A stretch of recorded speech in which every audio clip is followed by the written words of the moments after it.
Well, this is where we left off last time. Walter uh, Bagehot.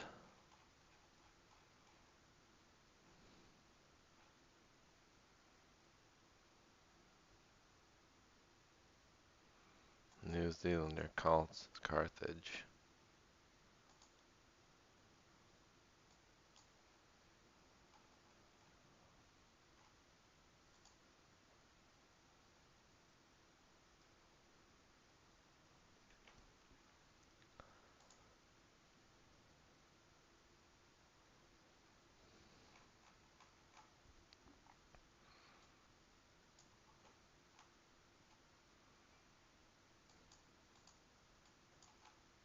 Maybe I think this is no. I think this is where we left off. Let's double, triple check.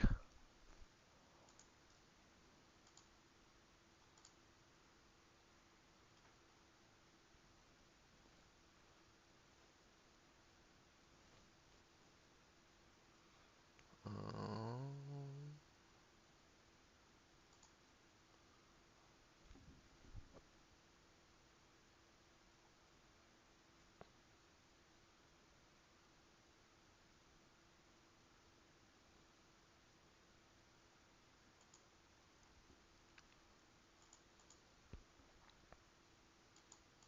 Star Wars, the Empire and the Rebellion. Yeah. Excuse me. Ourselves for God. Okay. Max Clark here. I'm a Georgist. This is the 103rd Henry George Daily Devotional on the weekdays where we're strong. I don't know what I'm saying. All right, we continue with this chapter 1 of book 10, The Law of Human Progress. Chapter 1 is the insufficiency or the current theory with its of human progress, its insufficiency. George writes, nor whether this alternate rise and fall of civilization, this retrogression that always follows progression, be or be not the rhythmic movement of an ascending line, and I think, though I will not open the question, that it would be much more difficult to prove the affirmative than is generally supposed. Oh, like, you know, is it doing this?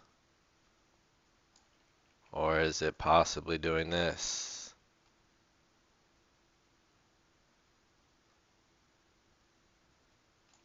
I don't know.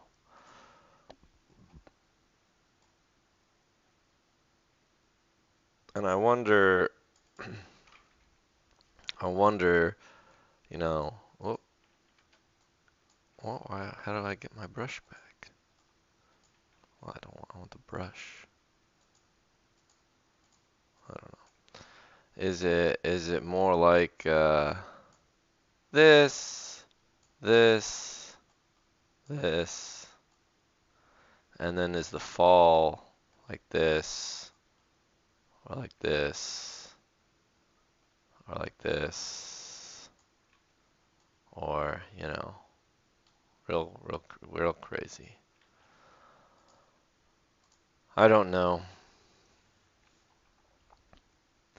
George continues, for the current theory is in either case disproved. The current theory he's disproving is the hardening of customs, the cake theory that establishes after people come together. I don't know. I was never super clear on what the current theory exactly was. The first thing he wanted to um, discuss was the idea that there were innate capacities that made some pools of humanity, different races, more apt for progression. he dispatched with that. And then it was this new theory. Let's see if,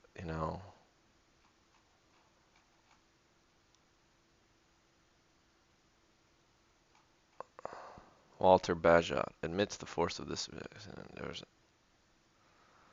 The first thing necessary to civilize man is to tame him, to induce him to live in association with its fellows in subordination law, and hence a body or cake of laws or customs grows up.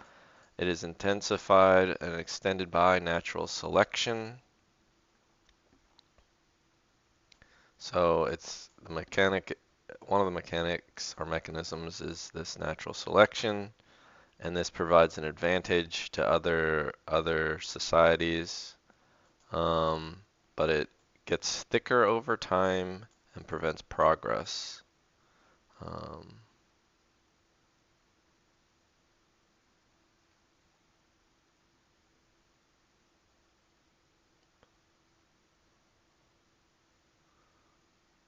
It would show itself early in development. All his illustrations are from Savage, Semi-Savage.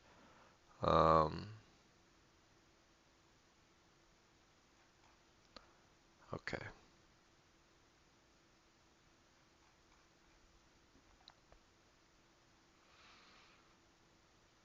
The current theory is in either case disproved, whether it's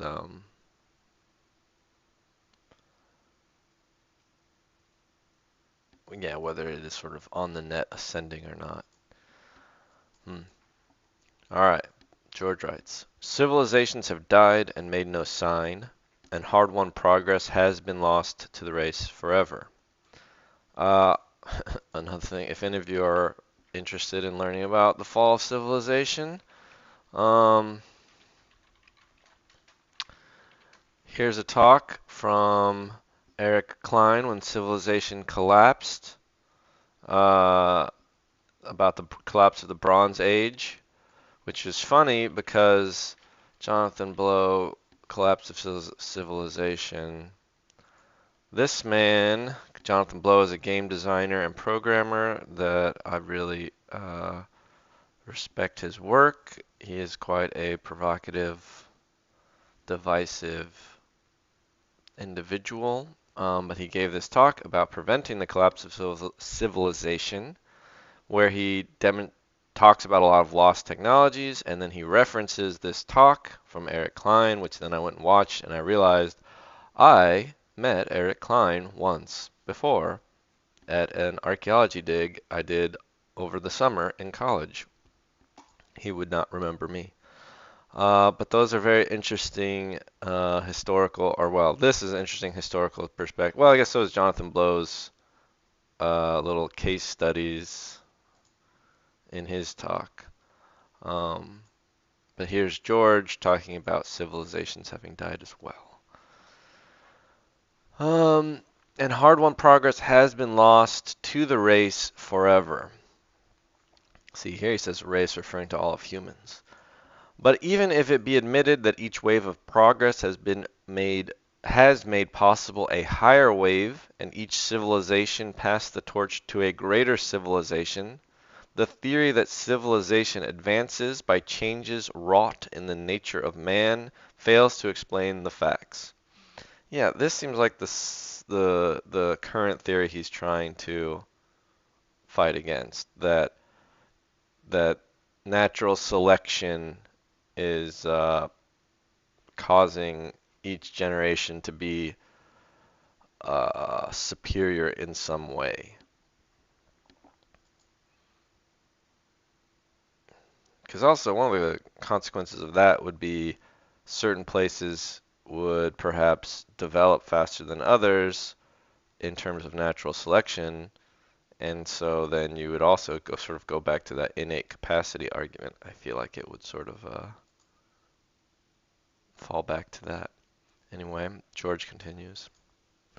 For in every case it is not the race that has been educated and hereditarily modified by the old civilization that begins the new, but a fresh race coming from a lower level.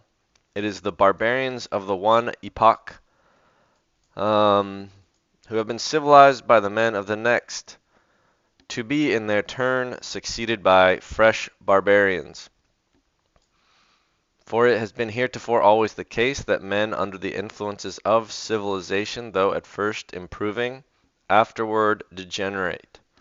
The civilized man of today is vastly superior of the uncivilized, but so in the time of its vigor was the civilized man of every dead civilization.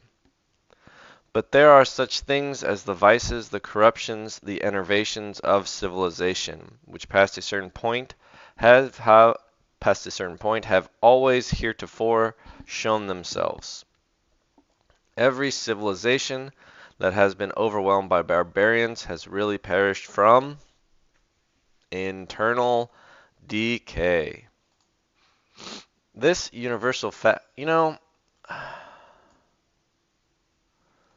I'm not, the one example that comes to mind would be like some of the Greek true democracies that had, sortition or direct democracy. Like, didn't Athens fall from, how did Athens fall? Yeah, the Persians. Spartans got them, but then the Persians came. Well, but here, how the Athenian Empire caused its own collapse. I don't know, maybe George is always right. Greco-Persian Wars. Alright, well, fine. A history battle might ensue with me and George here.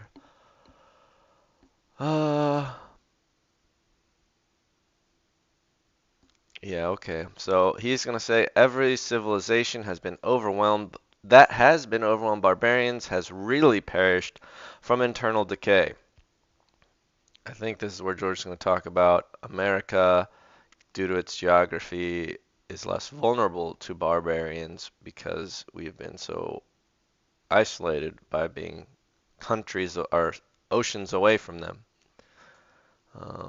But those barbarian Canadians and barbarian Mexicans, they might attack us. Maybe. I don't know.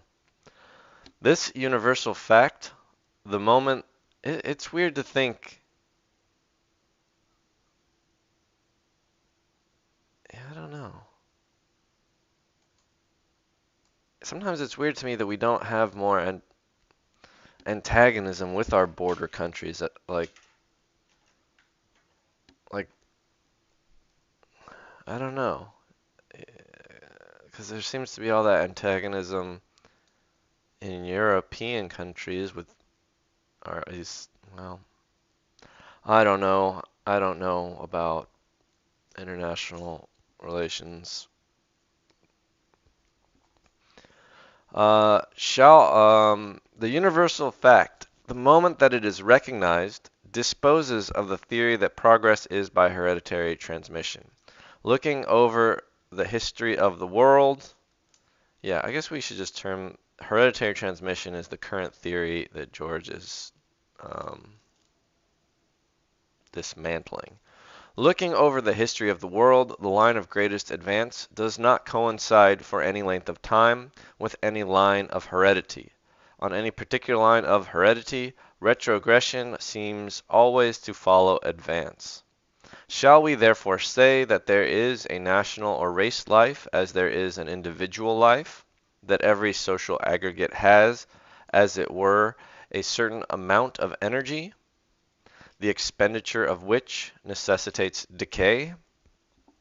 This is an old and widespread idea that is yet largely held, and that may be constantly seen cropping out incongruously in the writings of the expounders of the development philosophy.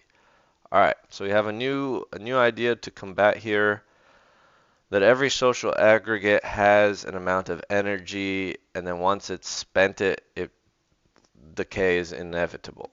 All right, so what's George have to say?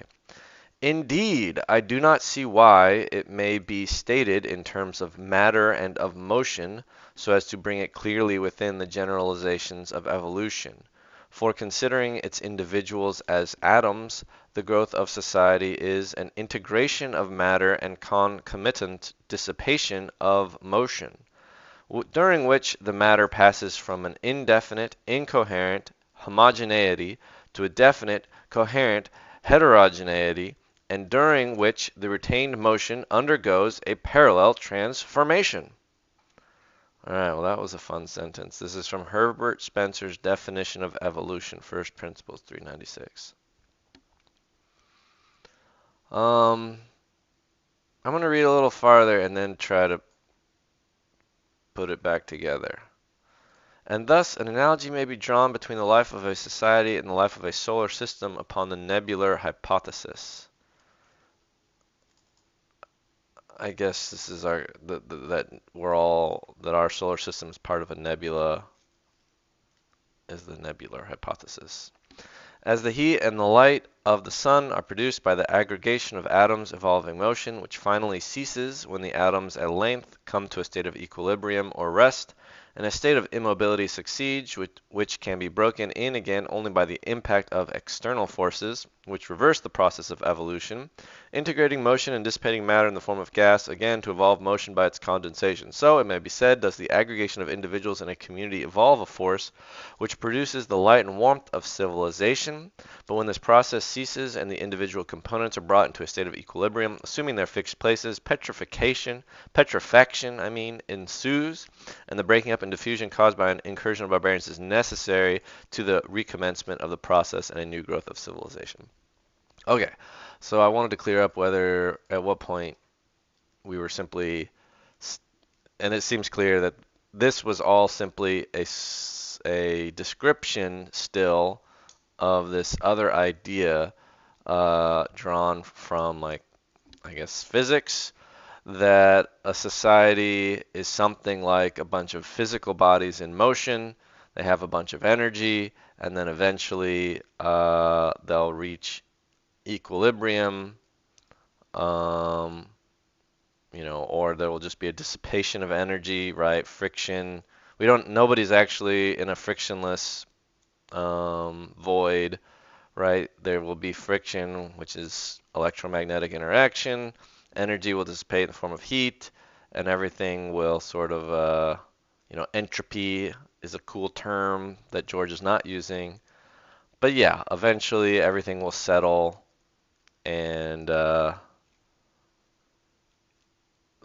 this whole analogy can be applied, or this can be analogized to a civilization. I don't see any call here about what kickstarts a civilization. I mean, you would say so. You would need some sort of initial injection of energy or a big bang.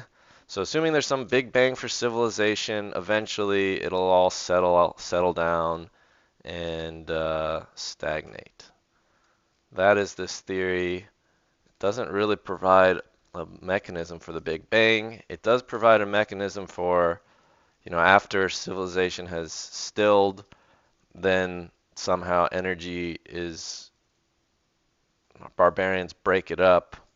And I guess they're saying maybe the barbarians, that energy of breaking it up is the energy that kickstarts a new civilization. But that's, anyway, I personally just don't, this seems like a very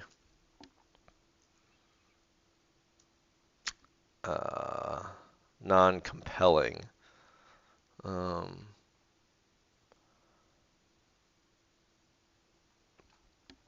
I guess I would say it does seem like a lot of cultural movements do get a lot of energy based off of the observed inequities of the present time, and then they gain power. Maybe some things are improved, and then the movement often gets, I don't know. These are such big ideas. It's like so hard to make sweeping principles. It's like you can describe a lot of movements and how they progressed over time. We'll just go back to let's see what George says. But analogies are the most dangerous modes of thought. They may connect resemblances and yet disguise or cover up the truth. Oh, doesn't like analogies. And all such analogies are superficial. While its members are constantly reproduced in all the fresh vigor of childhood, a community cannot grow old, as does a man, by the decay of its powers.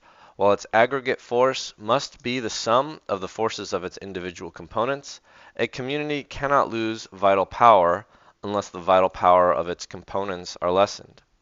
Yet in both the common analogy which likens the life power of a nation to that of an individual, and in the one I have supposed, lurks the recognition of an obvious truth, the truth that the obstacles which finally bring progress to a halt are raised by the course of progress, that what has destroyed all previous civilizations has been the conditions produced by the growth of civilization itself.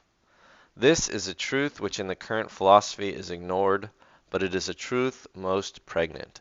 Any valid theory of human progress must account for it. So George is saying that there is something buried, not buried, but there's something inherent to progress of these civilizations and progress in general that seems to be the cause of its own downfall.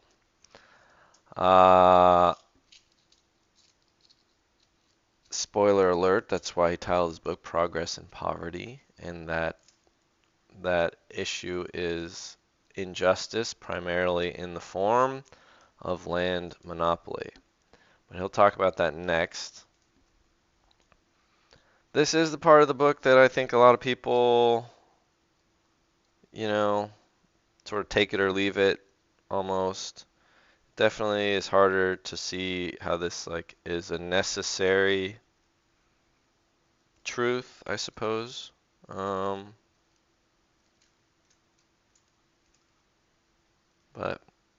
come back next time and we'll be in chapter 2, Differences in Civilization, to What Do? Oh, it seems like that's not what flows naturally after this. But that's what he wrote next. Alright, sayonara.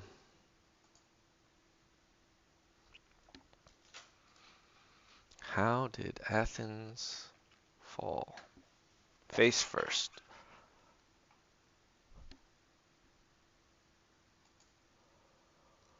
One audience size.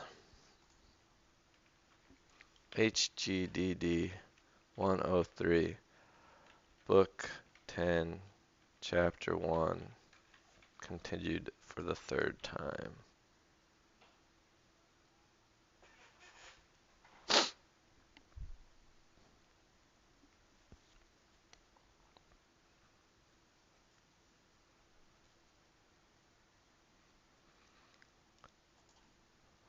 Alright. Episode 3.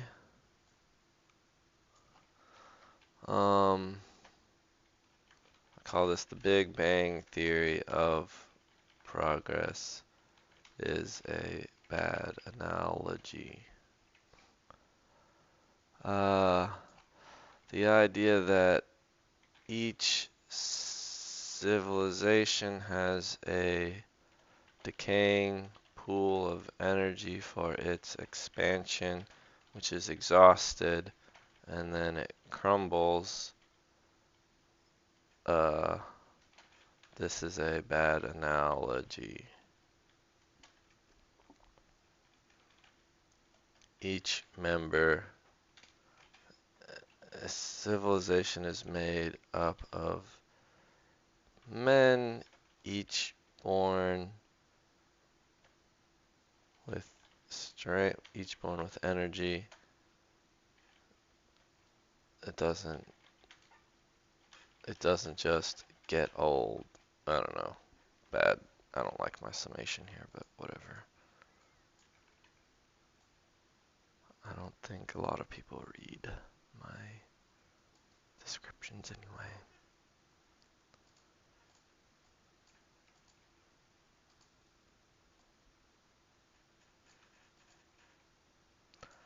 Now, no, no.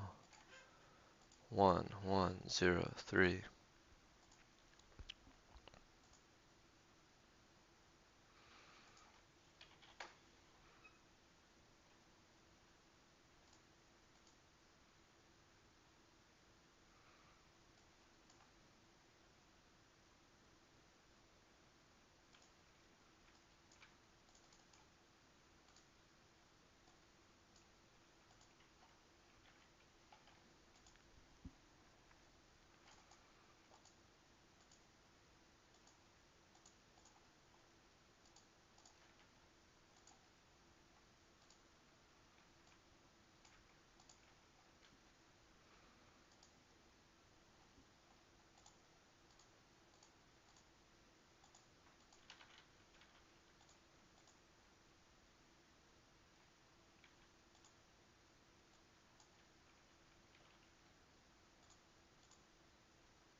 Maybe I should just call it part 3, not continued, but oh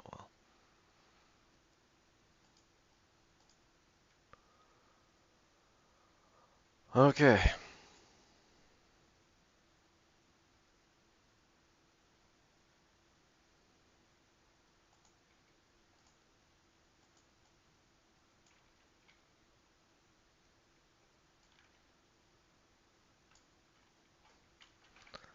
One of 4, Book 10, Chapter 2.